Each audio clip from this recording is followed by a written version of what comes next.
Guys, dahil tapos na ako magluto ng tinulang isda. So, ito yung tinula. Ayan. Ayan, guys. Yan po.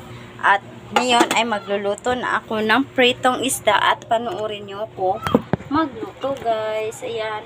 So, mainit na yung kawali natin. So, ilagay na natin yung isda at pahinaan natin ang apoy. At tayo ay tatakbo. Ulaga. Ang init ito.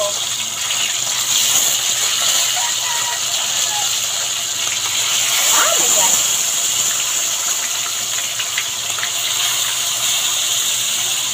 Ito lang. 5 piraso.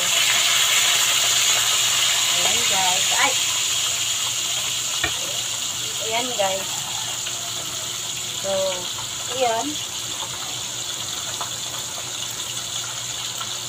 Nanluto natin yung pritong isda. Ayan, masarap ng ulam niya.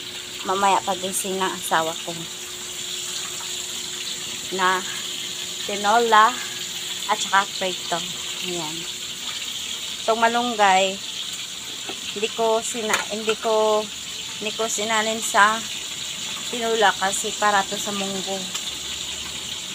Ayan. Papalayain natin yung masarap yan isahalo sa munggo. Tawang-tawa talaga ko, guys, kasi nagtapon kasi ako doon ng hinugas ng isda.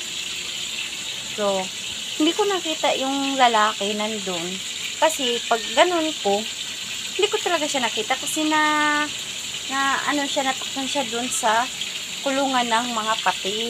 So, akala ko kung kasi pag umano na yung ulo niya, hindi ko siya napansin.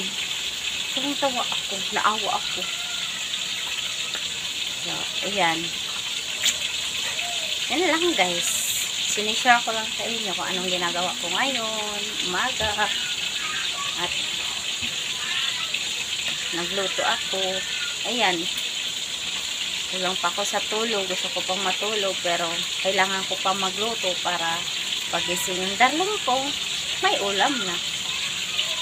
Hindi na ako problema. Ayan. So, ayun lang, guys.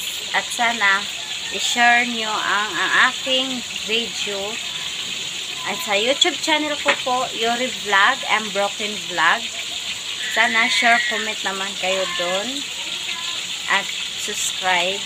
Sana hindi kayo magsawa sa akin